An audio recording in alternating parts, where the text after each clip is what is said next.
Long before Morphy Richards sold a single crock pot, your grandmother was producing fall-apart meat and velvet gravies with nothing but a low oven, a heavy pot, and 8 hours of patience. The slow cooker did not invent slow cooking. It replaced something better. Number 18 on this list uses a technique that professional chefs now charge 40 quid a plate for, and number 7 was so effective at tenderizing cheap meat that butchers in the 1960s actually warned customers against it because it made expensive cuts pointless. These 25 dinners fed entire families for under £1 a head. Before we start, hit that subscribe button. Most of these methods still work better than anything plugged into a wall. Let us count them down. Number 25, shin of beef stew with barley. Before slow cookers, the coal range did the work. Your grandmother would brown a pound of shin beef, costing about £1 and 4p in 1954, in beef dripping until the edges went dark and sticky. Then she would add carrots, onions, a turnip, and 2 handfuls of pearl barley. The barley was the secret. As it cooked for 4 or 5 hours at the back of the range, it swelled and thickened the broth into something that clung to the spoon. No flour needed, no cornstarch. The barley did all the work, releasing starch slowly into the liquid until the stew became almost a porridge, thick enough to hold up a fork. The whole pot cost less than 2 shillings to make and fed 6 easily. Children scraped their bowls clean without being asked. The smell of that stew, rich with beef fat and barley, would drift through the house from mid-morning until tea. Modern slow cooker recipes cannot replicate the crust that formed on the surface when the pot sat near a coal fire. That crust, dark and concentrated, was stirred back in before serving, adding a depth of flavor no electric appliance has ever matched. Number 24. Oxtail in the bottom oven. The bottom oven of an Aga or a solid fuel range sat at roughly 100 to 120 degrees Celsius. Your grandmother would seal oxtail pieces in a heavy casserole on the hot plate, add onions, carrots, and a splash of stout if there was any open, then slide it into that bottom oven before breakfast. By tea time, 8 hours later, the meat had surrendered completely. The connective tissue melted into the gravy, turning it glossy and rich with natural gelatin. Oxtail cost almost nothing in the 1950s, maybe 6p a pound, because nobody wanted the work of cooking it. But your grandmother knew the bottom oven did all the work for her. She paid pennies, she invested no effort, and the result was a dish that tasted like it had been fussed over all day. The bones came out clean, the gravy set to jelly overnight. Cold oxtail jelly spread on bread with salt was Monday's lunch. Sorted. Number 23. Scrag end of mutton hot pot. Scrag end was the neck of the sheep, bony and tough, sold for next to nothing because it took forever to cook. Your grandmother layered it with sliced potatoes, onions, and a bay leaf in a deep earthenware pot, added water to just below the top layer, and put it in the oven at the lowest setting for the entire afternoon. The potatoes on top browned and crisped. The ones below dissolved into the broth. The mutton, which would have been inedible after an hour, became soft enough to eat with a spoon after 4 hours. A whole neck cost about 10p in 1952. Earthenware held the heat evenly, no hot spots, no scorching. That pot went into the oven when the children left for school and came out when they returned. The timing was not a recipe. It was the rhythm of family life. Number 22. Butterbean and ham hock pot. A single ham hock, the knuckle joint that cost pennies at the butcher, went into a deep pot with dried butter beans that had been soaked overnight. The pot was covered with cold water, brought to a simmer on the range, and left for 5 or 6 hours until the beans turned creamy and the ham fell off the bone in pink shreds. The cooking liquor turned smoky and thick from the dissolved collagen. Your grandmother would fish out the bone, shred every scrap of meat back in, and serve it in deep bowls with bread for dipping. The whole thing cost under $1 and made enough for 2 days. No seasoning was needed beyond the salt in the ham itself. Butterbeans absorbed that smoky flavor like sponges, turning from pale and chalky into something silky and rich. This was a meal that required nothing from the cook except the patience to leave it alone. Number 21. Beef cheek in ale.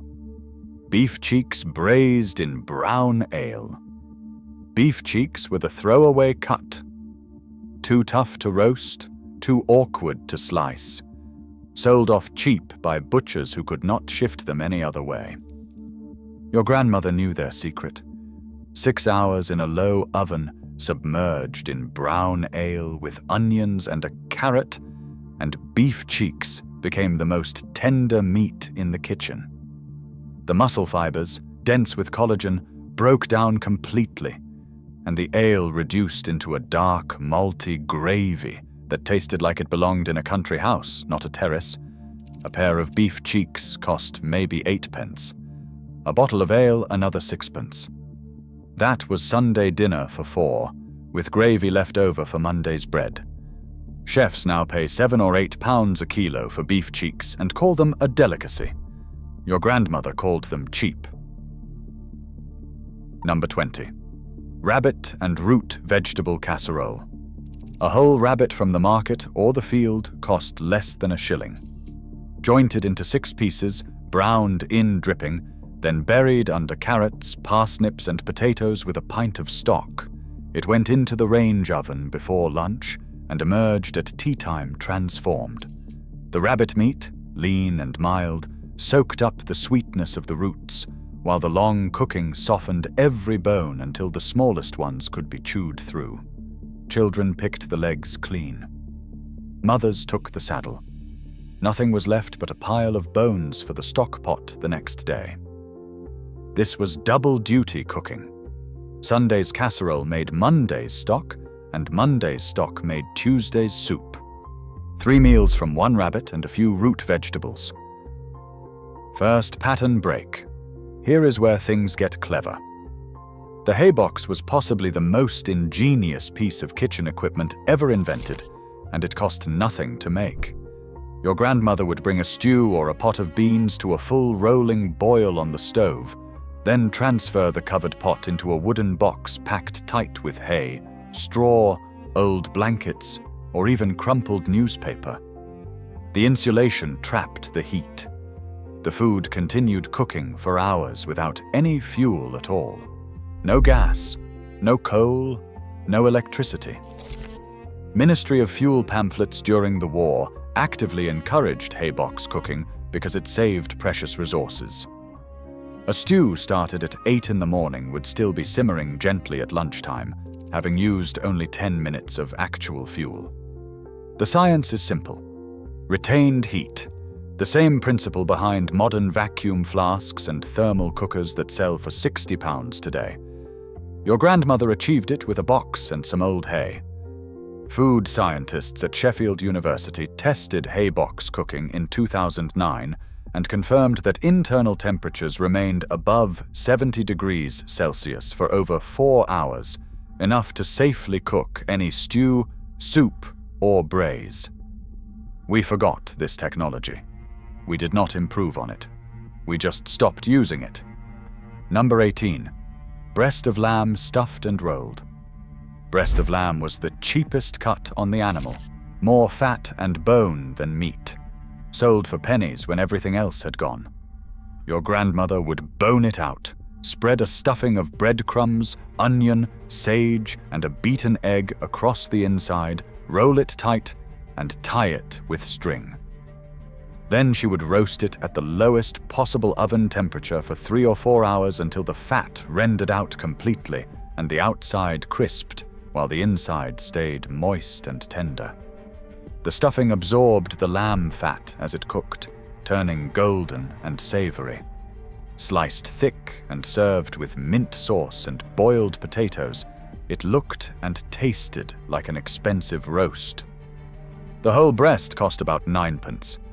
The stuffing ingredients came from the pantry. This was the Sunday roast that families who could not afford a leg of lamb put on the table with pride. Number 17. Faggots in gravy.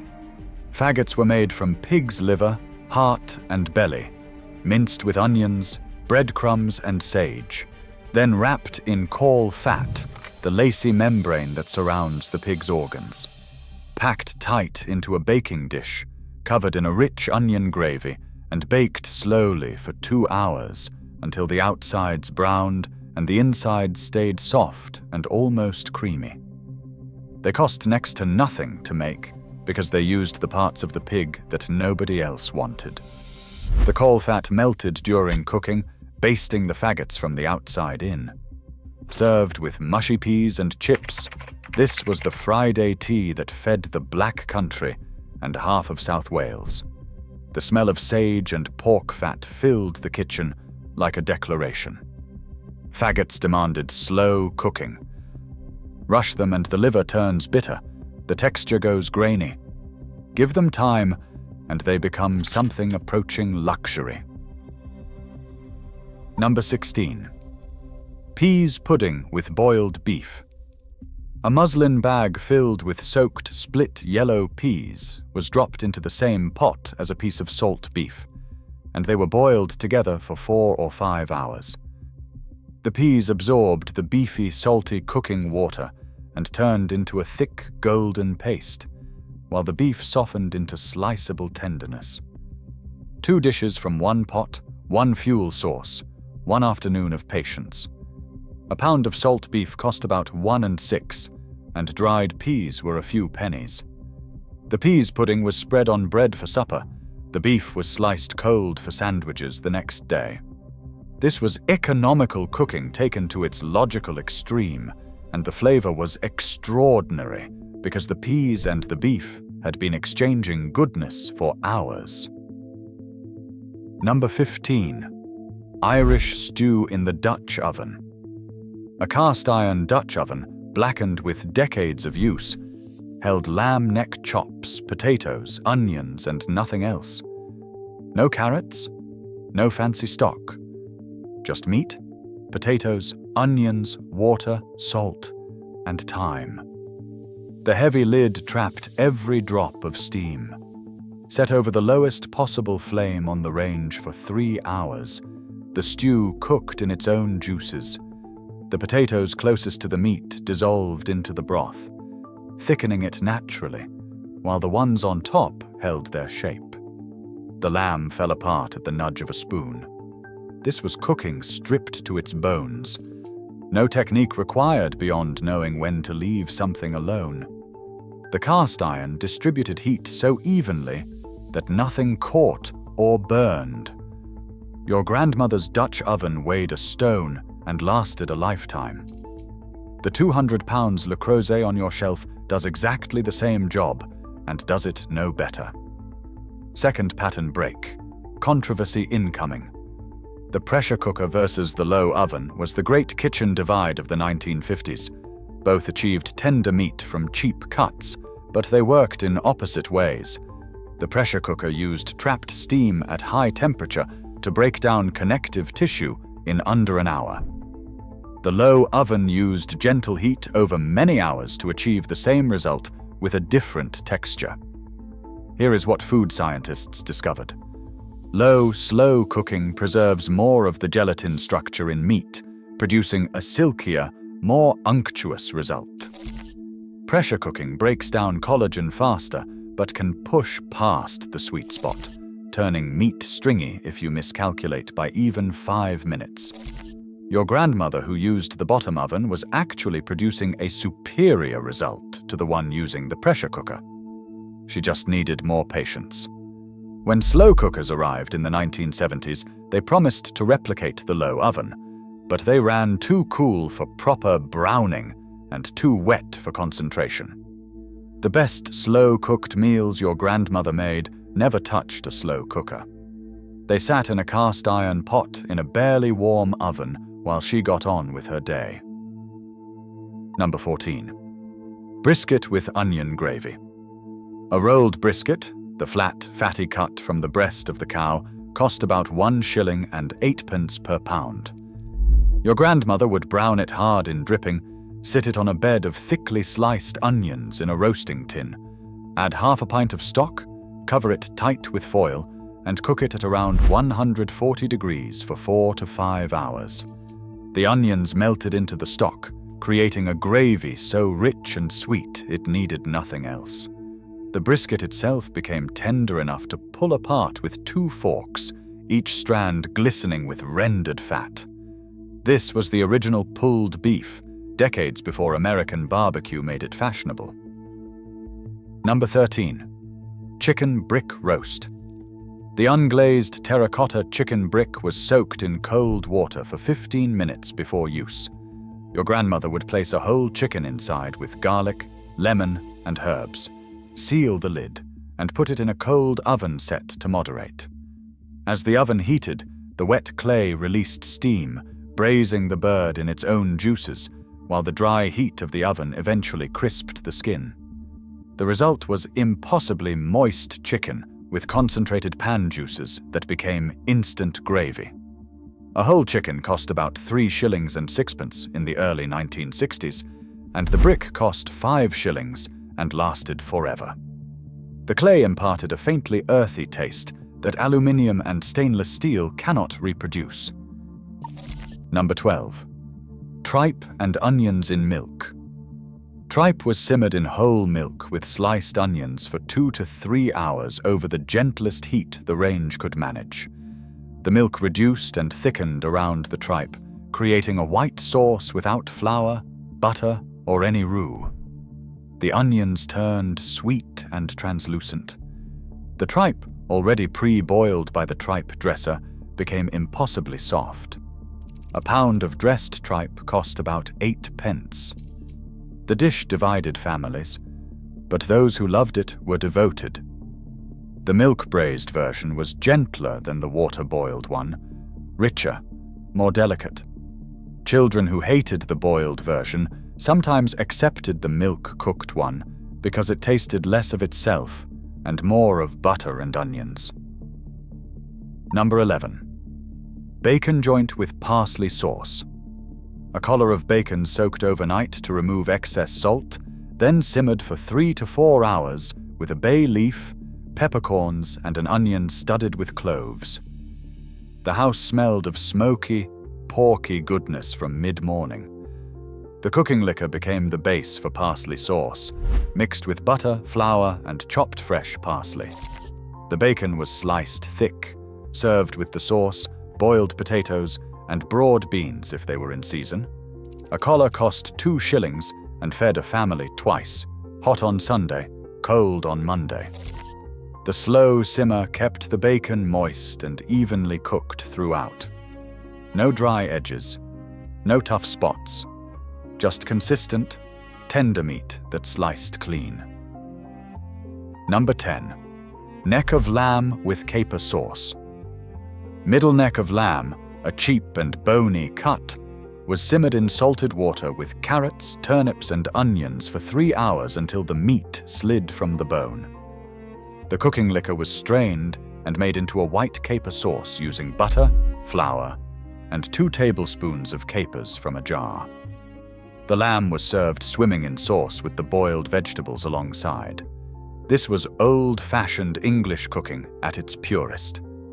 The long simmer extracted every ounce of flavor from the bones, and the caper sauce cut through the fattiness of the lamb.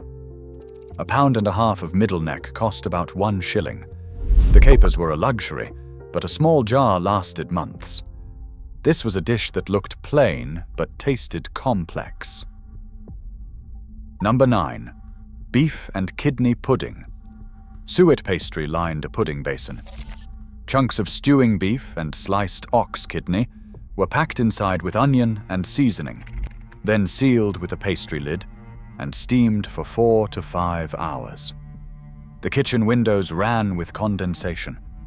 The cloth-covered basin sat in a pot of gently simmering water, the steam circling it for half a day. When it was turned out, the crust was translucent and glossy, soaked through with the meat juices it had absorbed. The filling was dark and rich, the kidney adding a mineral depth that beef alone could never match. This was a monument to patience. You could not rush it. You could not cheat it. 4 hours was the minimum, 5 was better, and the families who waited were rewarded with something magnificent. Number 8. Lancashire hot pot with oysters. Before oysters became expensive, they were the poor man's addition to stretching a hot pot. A handful of cheap oysters, maybe a penny each in the 1930s and 1940s, were tucked between the layers of potato and mutton. As the hot pot cooked for 4 hours, the oysters dissolved almost completely, leaving behind a briny, savory richness that made the dish taste far more expensive than it was. By the 1960s, rising oyster prices killed this variation. But for decades, it was the open secret of every Lancashire cook who wanted her hot pot to taste better than the one next door. Third pattern break. Here is something nobody talks about. The reason your grandmother's slow-cooked food tasted better than your slow-cooker version is water. A low oven allows evaporation through the lid.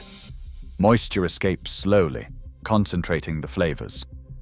A sealed electric slow cooker traps every drop of liquid, diluting the sauce over hours. Your grandmother's braised brisket reduced by 1/3 during cooking, leaving behind a concentrated, glossy gravy. Your slow cooker brisket sits in a watery pool that tastes thin no matter what you add. The solution Victorian cooks understood instinctively was a heavy lid that sat slightly askew, allowing just enough steam to escape. That gap, no wider than a penny, was the difference between good and extraordinary. Number 7. Pork belly with crackling in the range. A whole pork belly, scored deeply, rubbed with salt, and placed skin side up on a rack in the range oven. Hours at low heat rendered the fat slowly, the meat turning soft and yielding while the skin gradually dried and crisped. The trick was starting low and finishing high. 3 hours at a gentle heat, then 20 minutes with the oven door open to let the fire roar and blister the crackling. The belly cost about 1 3d per pound. 3 pounds fed a family of 6 with leftovers for sandwiches. The rendered fat was saved for dripping. Nothing was wasted. The crackling shattered when you bit through it, giving way to melting fat and tender pork beneath. Number 6. Stewed steak with suet dumplings. Braising steak cut into chunks, browned, and covered with onion gravy. It was simmered for 3 hours until the meat dissolved at the touch of a fork. Then suet dumplings made from self-raising flour and shredded suet were dropped on top for the last 30 minutes, and the lid was replaced to let them steam.